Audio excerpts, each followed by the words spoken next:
નમસ્કાર બુલેટિન ઇન્ડિયાના વિશેષ કાર્યક્રમ બિઝનેસ બુલેટિનમાં આપ સર્વેનું સ્વાગત છે। તો ખાસ વાત કરવામાં આવે તો યુક્રેન અને રશિયા વચ્ચે જે મહાજંગ જામી હતી, હવે ક્યાંક ને ક્યાંક એ મહાજંગની સમાપ્તિ થતાની સાથે જે ભારતીય માર્કેટ છે, શેર માર્કેટ છે, તે ગેલમાં આવી ગયું હોય તેવું લાગી રહ્યું છે। તો આ સાથે જે ભારતીય શેર બજાર છે તેમાં આજે આપણે વાત કરીશું કે જે સેન્સેક્સ છે, નિફ્ટી છે, તે કેટલા પર ટ્રેડ કરી રહ્યું છે, સાથે ગોલ્ડ, સિલ્વર અને જે ક્રૂડ ઓઇલ છે તેની પ્રાઇસ શું છે। તો આ સાથે તમને જણાવીએ કે અઠવાડિયાના ચોથા દિવસે બજાર સામાન્ય વધારા સાથે ખુલ્લું જોવા મળ્યું।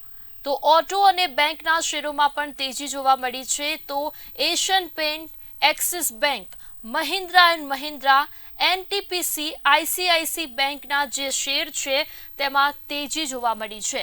આ સાથે સેન્સેક્સ 96 પોઈન્ટના વધારા સાથે 58,779 પર ટ્રેડ કરી રહ્યું છે, જ્યારે નિફ્ટી 51 અંકના વધારા સાથે 17,519 પર ટ્રેડ કરી રહ્યું છે।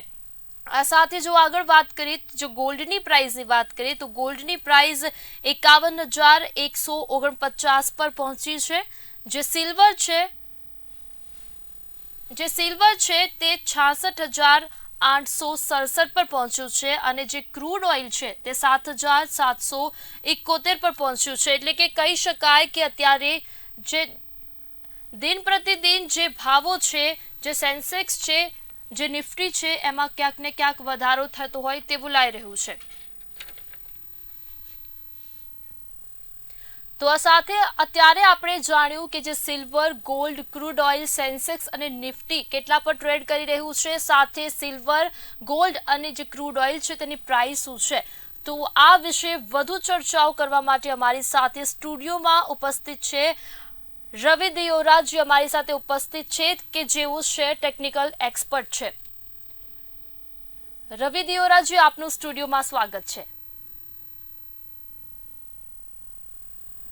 જે રીતે આપણે જાણીએ છીએ કે અત્યારે દિન પ્રતિદિન જે ભાવો છે તેમાં વધારો થતો જોવા મળી રહ્યો છે। ખાસ કરીને ગોલ્ડની પ્રાઇસની વાત કરીએ તો જો ગોલ્ડની પ્રાઇસ છે તે 51,149 પર પહોંચી છે। ત્યારબાદ જો સિલ્વરની વાત કરીએ તો સિલ્વરની જે પ્રાઇસ છે તે 66,867 પર પહોંચી છે અને જે ક્રૂડ ઓઇલનો ભાવ છે તે અત્યારે 7,771 પર જોવા મળી રહ્યો છે।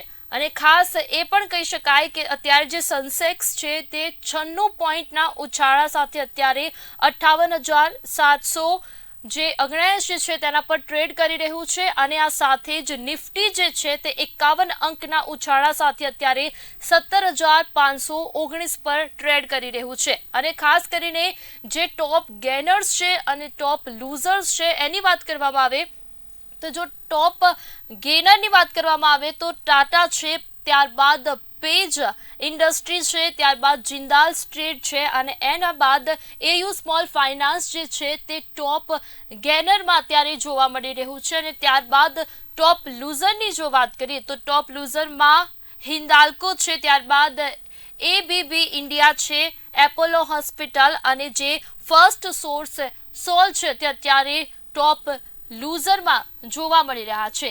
આ સાથે તમને ફરી એકવાર જણાવી દઈએ કે અત્યારે જે સેન્સેક્સ છે તે 96 પોઈન્ટના ઉછાળા સાથે જેની પ્રાઇસ છે તે ઇન્ક્રીઝ જોવા મળી રહી છે। એટલે કે 58,779 પર જે સેન્સેક્સ છે તે ટ્રેડ કરી રહ્યું છે। અત્યારે ખાસ જો નિફ્ટીની વાત કરીએ તો નિફ્ટીમાં 51 અંકના વધારા સાથે 17,519 પર ટ્રેડ કરી રહ્યું છે। તો ત્યારે વધુ સમાચારો સાથે આપણી સાથે ઉપસ્થિત છે રવિ દિયોરાજી, જે અત્યારે શેર ટેકનિકલ એક્સપર્ટ છે। તો આપણે એમને પૂછીશું કે શું જે આપને લાગે છે કે આજે ખાસ કરીને જે માર્કેટની પરિસ્થિતિ છે, માર્કેટ જે રીતે ટ્રેડ કરી રહ્યું છે, તો અજય ગેલના સ્ટોક પર બાયબેકની જાહેરાત થઈ છે, તો શું ઇન્વેસ્ટર દ્વારા શું સ્ટ્રેટેજી અપનાવવી જોઈએ?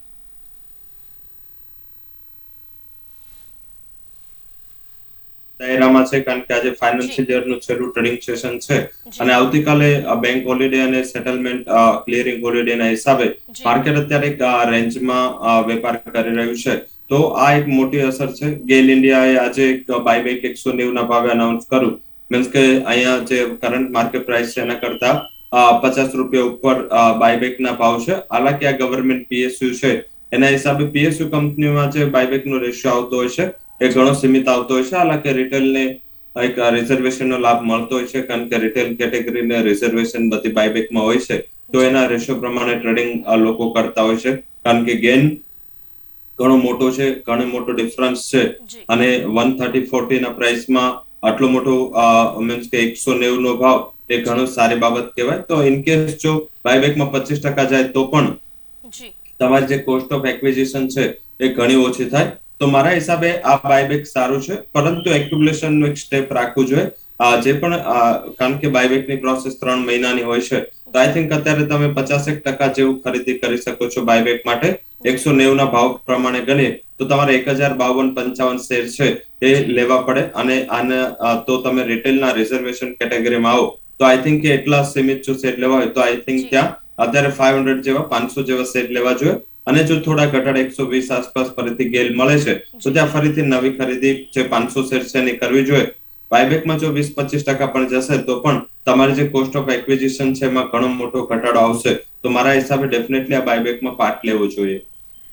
જી રવિ દિવારાજી, જો આપણે આગળ વાત કરીએ તો આજે જે વિત્તીય વર્ષ જેને કહી શકાય કે વર્ષ 2021-22 નું છેલ્લું ટ્રેડિંગ સેશન છે, તો આ એક વર્ષમાં નિફ્ટી 50 કયા સ્ટોક પર ટોપ પરફોર્મન્સ અને જે ટોપ લૂઝર રહ્યા છે તે જણાવશો. આ વર્ષ ઘણું વોલેટાઇલ રહ્યું. ઇન્ડેક્સમાં આટલું મોટું પરફોર્મન્સ ના જોવા મળ્યું. ઇન્ડેક્સમાં જોઈએ તો માત્ર 16-17% ના પરફોર્મન્સ થી આપણે આ વર્ષમાં કારોબાર જોયું. પરંતુ જે ગયું વિત્તીય વર્ષ છે એમાં પર્ટિક્યુલર જે કોમોડિટી સાથે જોડાયેલા શેર્સ છે એમાં ઘણો મોટો ઉછાળો હતો. સાથે સાથે તમે જોશો તો ફાઇનાન્શિયલમાં બજાજ ફિનસર્વ છે એ નિફ્ટીનો ટોપ પરફોર્મર રહ્યો છે, અને 76% ના જે રિટર્ન છે એક વર્ષમાં જ આપી દીધા. અને જ્યારે કોવિડના ટાઈમે સૌથી વધુ કરેક્ટ થવા વાળા શેર હતો, એટલે ગયા વર્ષે એક સારું રિકવરીનું વર્ષ રહ્યું બજાજ ફિનસર્વ માટે. આ ઉપરાંત જે કોમોડિટી ડ્રિવન શેર્સ છે એમાં હિન્દાલ્કો જે એલ્યુમિનિયમના પ્રાઇસમાં પણ 40-60% નો વધારો જોવા મળ્યો. એના હિસાબે તમને હિન્દાલ્કોનો શેર 76% ના રિટર્ન સાથે આ પણ એક ઇક્વલ પરફોર્મર છે અને ટોપ પરફોર્મર છે. તો આ બંને શેર છે જે ટોપ પરફોર્મર રહ્યા, જેને 76% નું રિટર્ન આપું. હવે જે શેર છે જે ટિસ્કો મીન્સ ટાટા સ્ટીલ અને ટાઇટન ટાટા સમૂહના બંને સ્ટોક છે જેને 62% ના રિટર્ન સાથે ત્રીજા અને ચોથા ક્રમે રહ્યું. કારણ કે ટાઇટનમાં જે એની એક્ઝિસ્ટિંગ ઇન્વેન્ટરીઝ છે એના ભાવ વધ્યા, કારણ કે સોનાના ભાવ વધ્યા અને સાથે જ્વેલરીની ડિમાન્ડ ઘણી સારી રહી. આ ઉપરાંત ટિસ્કો ટાટા સ્ટીલમાં પણ સ્ટીલના ભાવના હિસાબે ત્યાં પણ એક સારું ગેઇન જોવા મળ્યો. અને પાંચમો શેર ઓએનજીસી રહ્યો, જે ક્રૂડ ઓઇલના વધતા ભાવનું બેનિફિશિયરી સ્ટોક છે. તો આ 5 ટોપ પરફોર્મર શેર હતા. હવે 5 લૂઝર શેરની વાત કરીએ જેને પરફોર્મન્સ સારું ના કર્યું. એમાં એચડીએફસી લાઈફ હતો. એચડીએફસી લાઈફમાં કારણ કે કોમ્પિટિશન પ્રેશર અને સાથે સાથે જે ઇન્સ્યોરન્સ પ્રીમિયમના ગ્રોથને લઈ થોડી આશંકા ઉભી થઈ, અને એક આ કંપનીઓમાં ઓએફએસ અને સાથે સાથે ઇન્સ્ટિટ્યુશનલ સેલિંગ પણ આવ્યું. તો એચડીએફસી લાઈફ, શ્રી સિમેન્ટ પણ આના હિસાબે થોડું કરેક્ટિવ મોડમાં રહ્યું. હીરો મોટોકોર્પ કારણ કે ચિપ શોર્ટેજ હતી, મેન્યુફેક્ચરિંગ થઈ નહોતું શકતું, તો હીરોના સેલ્સમાં પણ ઘણો મોટો ઘટાડો આવ્યો. તો હીરો મોટોકોર્પ એક ઘટાડા સાથે બંધ થયો. બીપીસીએલ વધતા ક્રૂડના ભાવ છે એ ઓઇલ માર્કેટિંગ કંપનીઓ માટે નેગેટિવ રહ્યા. સાથે જે ઇલેક્શનના હિસાબે ગવર્મેન્ટે આ જે વધારો હતો ભાવનો એ સીમિત રાખવો, તો એના હિસાબે બીપીસીએલમાં પણ ઘસારો હતો. અને કોમોડિટીના ઇન્ફ્લેશનના કારણે વીટના ભાવ અને સાથે સાથે અન્ય જે સીપીઓના ભાવ વધવાથી એફએમસીજી સેક્ટર પણ નીચે રહ્યું, જેમાં એચયુએલ છે એ પણ ટોપ લૂઝર રહ્યો. તો આ 5 લૂઝર રહ્યા. તો પર્ટિક્યુલર થીમ આસપાસ હતી આ ઇન્ફ્લેશનની આસપાસ, મોંઘવારીની આસપાસ, જ્યાં મોંઘવારીની અસર પોઝિટિવ સાઈડ થાય છે, એટલે કોમોડિટીના વધતા ભાવની અસર પોઝિટિવ સાઈડ થાય છે, ટોપ ગેનર હતા. અને જેને એની વિપરીત અસર પડે છે એ ટોપ લૂઝર હતા. જી, તો આપણે દર્શક મિત્રોને જણાવ્યું જે ટોપ લૂઝર હતા અને જે ગેનર હતા, પરંતુ અત્યારે જે માર્કેટની રેન્જ છે તે કંઈક અલગ જોવા મળી રહી છે. તો જો આગામી વર્ષોમાં માર્કેટનો આઉટલુક શું હોઈ શકે, કારણ કે અત્યારે પરિસ્થિતિઓ કંઈક અલગ જોવા મળી રહી છે. જરૂરથી પાછળના જે 2 વર્ષ છે એ રિટર્ન માટે ઘણા પોઝિટિવ રહ્યા. જો તમે કેલેન્ડર વર્ષની વાત કરો તો પણ અને ફાઇનાન્શિયલ વર્ષની વાત કરો તો પણ પાછળના 2 વર્ષ છે એ કોવિડ પછીનું પહેલું જે વર્ષ છે એ પણ ઘણું ઉમદા રહ્યું, કારણ કે બેઝ નીચે હતો અને એ ઉપરના બેઝ ઉપર 17% ઇન્ડાઇસિસે રિટર્ન આપ્યું તો છેલ્લા 2 વર્ષમાં એક માર્કેટ સારું રિટર્ન આપી ગયું, કારણ કે લિક્વિડિટી કાફી ઈઝી હતી. સેન્ટ્રલ બેન્કર્સ છે કે પછી ગવર્નમેન્ટ છે, એમને કોવિડની પરિસ્થિતિમાંથી બહાર નીકળવા માટે અને એની ઓછી અસર જનતા પર, લોકો પર પડે એના માટે મોટા પ્રમાણમાં લિક્વિડિટી માર્કેટમાં ઠાલવી હતી. એ સ્ટિમ્યુલસ પેકેજના પાર્ટરૂપે હતી અને સાથે સાથે આ લિક્વિડિટી ચીપ પણ હતી, સસ્તી પણ હતી, કારણ કે ઇન્ટરેસ્ટ રેટ જોઈએ તો ડિકેડ લો પર ઇન્ટરેસ્ટ રેટ હતા. બધી જ અર્થવ્યવસ્થા, તમે યુએસ લઈ લો, યુરોપ, જાપાન, ઇન્ડિયા, તમામ જે સેન્ટ્રલ બેન્કર્સ છે એમને પોતાનો વ્યાજ દરો છે એ ઘણા લોઅર લેવલ પર રાખ્યા. તો લિક્વિડિટીના પ્રભાવે શેર બજારમાં કે પછી સોના ચાંદી હોય કે બેઝ મેટલ્સ હોય કે એગ્રી કોમોડિટી હોય, તમામ અસેટ ક્લાસમાં પાછળના 2 વર્ષ માટે સુવર્ણકાળ રહ્યો. હવે જે આગામી વર્ષ આવવાનું છે, ફાઇનાન્શિયલ યર 2022-23, એ થોડા પડકારો લઈને આવે છે. એમાં થોડા જે ફેક્ટર્સ છે ચેન્જ થઈ રહ્યા છે, કારણ કે હવે વ્યાજદરમાં વધારો ચાલુ થઈ ચુક્યો છે. સેન્ટ્રલ બેન્કરોએ જે પોતે મોટી લિક્વિડિટી આપી હતી એ લોકો ધીમે ધીમે પાછી ખેંચી રહ્યા છે. કોમોડિટીનું ઇન્ફ્લેશન છે એ ઘણું મોટું ફેક્ટર નેગેટિવ સાબિત થઈ શકે છે. ક્રૂડના વધતા ભાવ છે એ ભારતીય અર્થવ્યવસ્થા માટે અને ગ્લોબલ અર્થવ્યવસ્થા માટે આ સારા ન્યૂઝ નથી. સાથે જોઈએ તો આગામી આ ટાઈમમાં જે માર્જિન્સ છે કંપનીઓમાં, એમાં સિવિયરલી પ્રેશર આવશે, કારણ કે જે ગત વર્ષમાં, ગત ક્વાર્ટરમાં માત્ર ક્રૂડના ભાવ 20% ઉછળ્યા હતા, તો બધી જ મીન્સ કે જે પણ કોમોડિટીની આસપાસ કે લોજિસ્ટિક આસપાસની કંપનીઓ છે એના લોસ ઘણા સારા આવ્યા હતા. તો આ ટાઈમ તો ભાવ ઘણા વધ્યા છે, તો ઘણી બધી કંપનીઓ, ઘણા બધા સેક્ટર્સના માર્જિન પ્રેશરમાં આવશે, તો એની પણ વિપરીત અસર તમને શેર બજારમાં થઈ શકે. તો ઓલ ઓવર જો સમરીની વાત કરીએ તો જે છેલ્લા 2 વર્ષમાં માર્કેટે રિટર્ન આપ્યું છે, આટલા મોટા પ્રમાણમાં રિટર્ન આપ્યું છે, એટલું કદાચ આવતા વર્ષે માર્કેટ રિટર્ન ના આપે. અને સાથે આવતા વર્ષ માટે રિસ્ક મેનેજમેન્ટ વધારે ઇમ્પોર્ટન્ટ છે, કારણ કે ઓલરેડી આટલું બધું રિટર્ન 2 વર્ષ આપી દીધું હોય અને બેઝ હાયર હોય, પછી થોડું માર્કેટ કન્સોલિડેશન બેઝમાં જાય. એટલે સેક્ટર સ્પેસિફિક અને સ્ટોક સ્પેસિફિક અપ્રોચ રાખવો જોઈએ અને થોડું તમારું રિસ્ક મેનેજ કરવું જોઈએ. 100% ઇક્વિટીમાં લોકેશન ના રાખવું જોઈએ. થોડું તમે પોર્ટફોલિયો ડાયવર્સિફાઈડ કરો, મીન્સ કે આજે 60% જેવું ઇક્વિટી રાખો, 20% ડેટને એડ કરો. જેમ ઇન્ટરેસ્ટ રેટ વધશે તમને ડેટ પ્રોડક્ટ સારા રિટર્ન આપશે. 10% જેવું સોનું રાખો અને 10% તમે એને લિક્વિડ રાખો કે કોઈ અસેટ ક્લાસમાં તમને ઓપોર્ચ્યુનિટી બેઝ ત્યાં ઇન્વેસ્ટમેન્ટ કરવા મળે. તો આઈ થિંક આ રીતે તમે જો પોર્ટફોલિયો બનાવશો અને રિસ્ક મેનેજ કરશો તો તમને એટલીસ્ટ તમારા પોર્ટફોલિયોમાં લોસ નહીં જાય. તમારું પોર્ટફોલિયો બેલેન્સ રાખવું જરૂરી છે.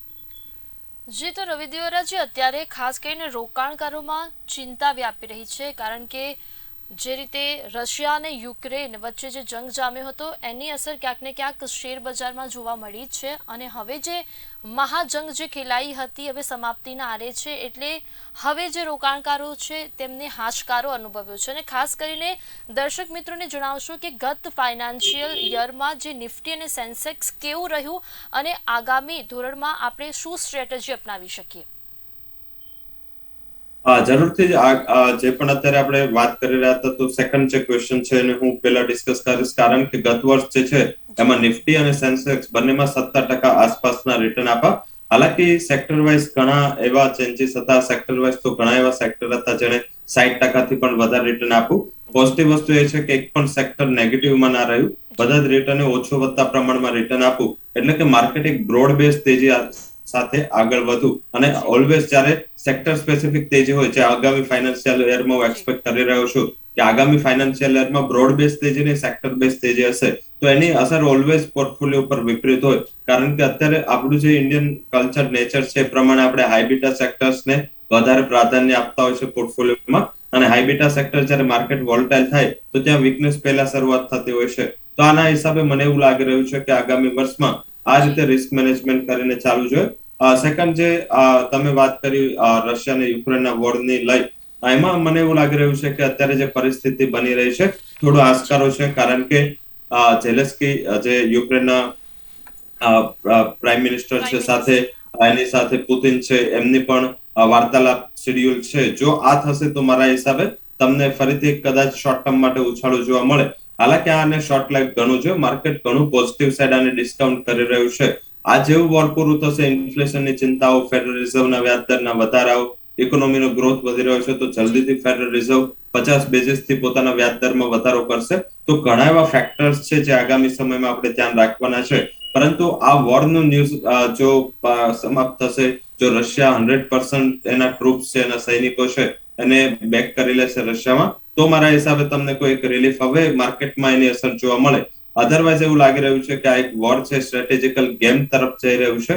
અને સાથે જે નાટો છે એના કોઈ મેમ્બર જો આમાં વચ્ચે ના આવે કે રશિયાનું અને યુક્રેનનું વોર માત્ર યુક્રેન પૂરતું સીમિત રહે તો માર્કેટ ઉપર કોઈ મોટી નકારાત્મક અસર છે આ વોરની તમને નહીં જોવા મળે. જી, તો રવિ દેવરાજ, આગળ આપણે વાત કરીએ તો અત્યારે જે ગ્લોબલ માર્કેટ છે તેમાં પણ ક્યાંક ને ક્યાંક ઉથલ પાથલ જોવા મળી રહી છે. તો શું કારણ હોઈ શકે કે કેમ ગ્લોબલ માર્કેટમાં ઉથલ પાથલ જોવા મળી રહી છે? જરૂરથી ગ્લોબલ માર્કેટમાં જે વોલ્ટાલિટી અને એ અત્યારે ફેક્ટર બની રહ્યા છે એ એકવાર કોઈ પોઝિટિવ કમેન્ટ આવે છે વોરને લઈને તો માર્કેટ સારો ઉછાળા સાથે બંધ થાય છે, એકવાર નેગેટિવ રીઝન આવે છે તો માર્કેટ તરત કરેક્ટ થાય છે. પરંતુ જે અત્યારે માર્કેટનું ફોકસ વોર કરતા યુએસની ટ્રેઝરી યીલ્ડ પર છે. ટ્રેઝરી યીલ્ડ શું છે કે યુએસના જે બોન્ડ છે એની રિટર્ન કેટલું આવે એને યીલ્ડ કહેવાય. તો આ જે રિટર્નની મીન્સ કે આ જે 10 વર્ષની યીલ્ડ છે એ સૌથી મોટો ખતરો છે. આ ખતરો શું કામ છે? કારણ કે અત્યારે જે 2 વર્ષની જે યુએસની ટ્રેઝરી યીલ્ડ છે મીન્સ કે 2 વર્ષના વ્યાજદર છે એ 10 વર્ષના વ્યાજદરને વટાવી ચૂક્યા છે. ઓલવેઝ શું હોય છે કે 2 વર્ષના ઓછા વ્યાજદર હોય એના કરતા 5 વર્ષ વધારે હોય, એના કરતા 10 વર્ષ વધારે હોય અને એના કરતા 30 વર્ષની યીલ્ડ વધારે હોય. એ રીતેનું કોરિલેશન હોવું જોઈએ. પરંતુ છેલ્લા 2 ટ્રેડિંગ સેશનમાં આ કોરિલેશન વિખાવ્યું છે અને શોર્ટ ટર્મ બોન્ડ છે મીન્સ કે જે 1 વર્ષ 2 વર્ષ ને 3 વર્ષના બોન્ડ છે યુએસના એની યીલ્ડ 10 વર્ષના બોન્ડ યીલ્ડ જેટલી થઈ ચૂકી છે અને આને ટ્વિસ્ટ કરી ચૂકી છે. તો મારા હિસાબે માર્કેટ આને નેગેટિવ લઈ રહ્યું છે. આનો અર્થ શું થાય? આનો અર્થ એવું થાય કે શોર્ટ ટર્મની જે યીલ્ડ વધી છે અને લોંગ ટર્મની યીલ્ડ છે એમાં આટલો વધારો નથી જોવા મળ્યો. તો એ જે નિયર ટર્મ બિઝનેસ છે જે અત્યારે સર્વાઈવલ માટે પ્રયત્ન કરી રહ્યા છે, જે બિઝનેસમાં જે હેવી ડેટ છે એ લોકોને ઘણો મોટો પ્રભાવ પડે કારણ કે ઇન્ટરેસ્ટ રેટનું જે ટ્રાન્ઝિશન છે એ સ્મૂથ ના થાય. સ્મૂથ થાય એટલે મીન્સ કે જે ધીમે ધીમે જે વ્યાજદર વધે અને એને ઇન્ડસ્ટ્રી એબ્ઝોર્બ કરી શકે એ રીતેની પરિસ્થિતિ ઊભી ના થાય. એક ક્લિયર ઇન્ડિકેશન અમેરિકા તરફથી આવી રહ્યા છે. અમેરિકાની સેન્ટ્રલ બેંક, અમેરિકાનો ડોલર, અમેરિકાની પોલિસી એ વર્લ્ડની તમામ મોટી નાની દેશોને અફેક્ટ કરતી હોય છે. તો મારા હિસાબે આ એક સૌથી મોટું રીઝન છે.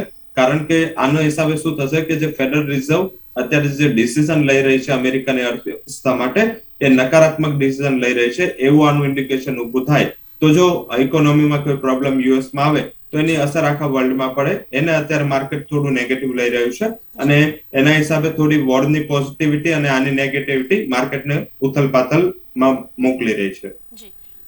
તો અત્યારે આપણે નિફ્ટી અને સેન્સેક્સની તો વાત કરી દીધી, પરંતુ દર્શક મિત્રોને એ પણ જણાવજો કે અત્યારે જે ક્રૂડ ઓઇલના ભાવ છે એમાં એક મોટી વહેંચવાલી જોવા મળી રહી છે. તો તેના પાછળના શું કારણો હોઈ શકે? આજે જે ક્રૂડમાં વેચવાલી જોવા મળી છે થેન્ક્સ ટુ યુએસ છે. અમેરિકામાં જે વાત થઈ કે અમેરિકામાં જે પેટ્રોલની અને ડીઝલની રિઝર્વ અને ક્રૂડ ઓઇલની રિઝર્વ છે એ લોકો મોટા પ્રમાણમાં રિલીઝ કરવાના છે. આજે વહેલી સવારે અમેરિકાના રાષ્ટ્રપતિ જો બાઇડનનું જે કમેન્ટ હતું કે એ લોકો 1 મિલિયન પર barrel 1 million barrel per day means કે 10 લાખ બેરલ પર ડે એ લોકો ઓઇલ રિલીઝ કરશે અને આ મોટા પ્રમાણમાં સપ્લાય ઊભી કરશે ગ્લોબલ માર્કેટમાં. તો આને એક ફિયરના હિસાબે અને સાથે સાથે જે ચાઇનામાં ધીરે ધીરે કોવિડ કેસીસ વધી રહ્યા છે અને ત્યાં લોકડાઉન્સ વધી રહ્યા છે તો એની ડિમાન્ડ પર પણ અસર થવાની ભીતિ છે. હાલાકી ભારતીય અર્થવ્યવસ્થા માટે આ પોઝિટિવ ન્યૂઝ છે. જો ક્રૂડના ભાવ ઘટતા જશે, નીચે રહેશે તો આપણા માટે આ ઘણી સારી બાબત કહી શકાય. તો હવે સમય છે પિક ઓફ ધ સ્ટોક જાણવાનું. રવિ દેવરાજી, આજે જે રીતે માર્કેટની વોલ્ટાલિટી છે, માર્કેટની જે ઉથલપાથલ છે એ રીતે થોડું અત્યારે રિઝર્વ રહીને ટ્રેડ કરવાની જરૂર છે. એમાં મને એવું લાગી રહ્યું છે કે જે ક્રૂડના ભાવ ઘટા છે હાયર લેવલથી તો એનું જે બેનિફિટ છે એવિએશન સ્ટોકને મળશે.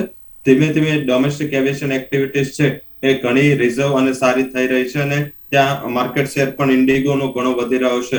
તો મારા મત મુજબ ઇન્ડિગોના શેરમાં 2000 ના લેવલ આસપાસ એકવાર ખરીદીનો કોલ લેવો જોઈએ. ડાઉનસાઇડ 1970 આસપાસ સ્ટોપ લોસ મેન્ટેન કરવાનો રહેશે. મને એવું લાગી રહ્યું છે કે 1 થી 2 ટ્રેડિંગ સેશનમાં ઇન્ડિગોના શેરમાં 2070 સુધીના ટાર્ગેટ જોવા મળી શકે છે. તો આજે જે ક્રૂડના ઘટતા ભાવ છે એ થીમ રાખી અને ઇન્ડિગોમાં ખરીદારી કરવી જોઈએ. રવિ દેવરાજી, આપનું ધન્યવાદ છે અમારી સાથે જોડાવા માટે. જે રીતે એક્સપર્ટ જણાવી રહ્યા છે અત્યારે કે ખાસ કરીને અત્યારે જે રશિયા અને યુક્રેનનું જે યુદ્ધ છે તેની અસર ક્યાંક ને ક્યાંક શેર માર્કેટમાં પણ જોવા મળી છે અને એક્સપર્ટ દ્વારા કહેવામાં આવ્યું કે રોકાણકારોને રોકાણ ક્યારે કરવું જોઈએ અને પિક ઓફ ધ સ્ટોક પણ જણાવવામાં આવ્યું. તો ફરીથી મળીશું બિઝનેસ બુલેટિનમાં. ત્યાં સુધી રજા આપશો અને જોતા રહો બુલેટિન ઇન્ડિયા, ભરોસો ગુજરાતનો.